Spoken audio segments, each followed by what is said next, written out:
So eto na nga po mga kaibigan, tamang desisyon ng referee na ihinto ang laban sa round 1, nagsalba sa buhay ni Saul Sanchez. And bago natin yan ipagpatuloy, palike and subscribe po muna ako, then pahit na rin ng notification bell.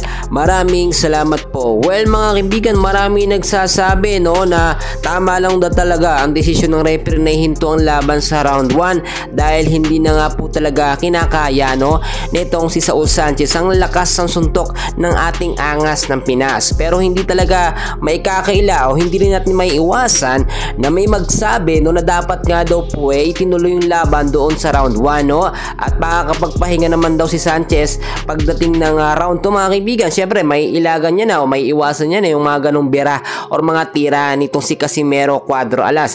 Pero hindi nila nakita na yung ginawa nga po ng referee na pagpapahinto sa laban sa round 1 ay nagsalba sa buhay ni Sanchez mga kaibigan. Nakita naman natin pagpitik pa lang ng bell ay humarurot agad itong si Angas ng Pinas at natamaan na agad ng solido itong si Sanchez. Nahilo nga po agad muntik-muntika na talagang bumagsak ilang segundo pa lang po lumilipas nun mga kaibigan. Kaya nga po hanggang round 1 lang approximately nasa 2.5 minutes lamang yon mga kaibigan ay na-knockdown etong si Saul Sanchez. So ang sinasabi nila na dapat daw mag-apela etong ang kampo ni Saul Sanchez na dapat daw idinuloy yung laban Well, very obvious naman na si Sanchez ay nagtaas na ng kamay at aminado naman talaga si Sanchez na hindi niya nakaya at hindi talaga sila match ni Casimero Cuadro Alas. Sa pagkakataong ito dapat pa magpasalamat etong kampo ni Sanchez dahil hininto yung laban, kasi kung hininto mga kaibigan, for sure nakakasigurado po ako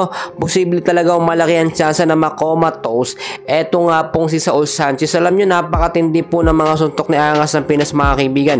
Hindi talaga natin yan mapipigilan yung lakas kasi may gigil po siya bukod po kasi sa ang dami ng bash nung sumobra po siya ng ilang pounds ay marami din nagsasabi na boy hingal siya at baka daw matalo siya ni Sanchez at hindi umabot ng round 5 hanggang round 6 yung laban at matalo si Alas, which is baliktad ang nangyari. Round 1 pa nga lang ay talagang binanata na ni Angas ng Pinas eto nga pong si Saul Sanchez. Well, wala tayong dapat i-question dyan ang ating inaabangan ngayon ay yung magiging response nga po ni Inoue dito sa nangyaring laban, which is napakabilis mga kaibigan, round 1 lamang. Well mga kaibigan, nakita rin natin lumaban ng kapatid ni Naoya Inoue at natalo sa pagkakataong ito ay dapat isunod na ni Casimero Angas ng Pinas etong si Naoya Inoue sinasabi nilang undefeated ngayon labanan niya ang ating Angas ng Pinas wala na siyang dapat idahilan na si Angas ng Pinas ay mahina at sinasabi nila na boy hingal. Hindi na pwedeng asarin yan ngayon mga kaibigan dahil nakita nyo naman round 1 lang ginawa kay Sanchez. Yung mga boxing prediction ng iba yung mga pumusta kay Sanchez,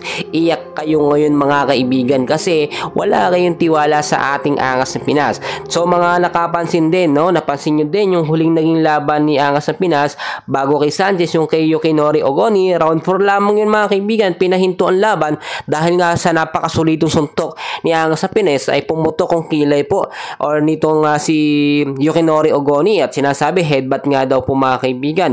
Ang lakas ng suntok ng ating pambato mga kaibigan. Siguro kung natuloy yung laban nun ay na-knockout din ito nga pong si Yukinori Ogoni mga kaibigan. Well, ang dami natin dapat abangan mga kaibigan, and salamat na rin sa Diyos at talagang salamat po sa Panginoon kasi syempre hindi talaga napuruhan ng todo ito si Sanchez at other history na naman yun kung talagang sabihin na natin hindi pinahinto ng referee yung laban mga kaibigan, baka sobrang napuruhan sa ulo eto nga pong si Saul Sanchez. So yun lamang ating update, and please huwag kalimutan na i-like at subscribe ang ating YouTube channel. Maraming salamat po.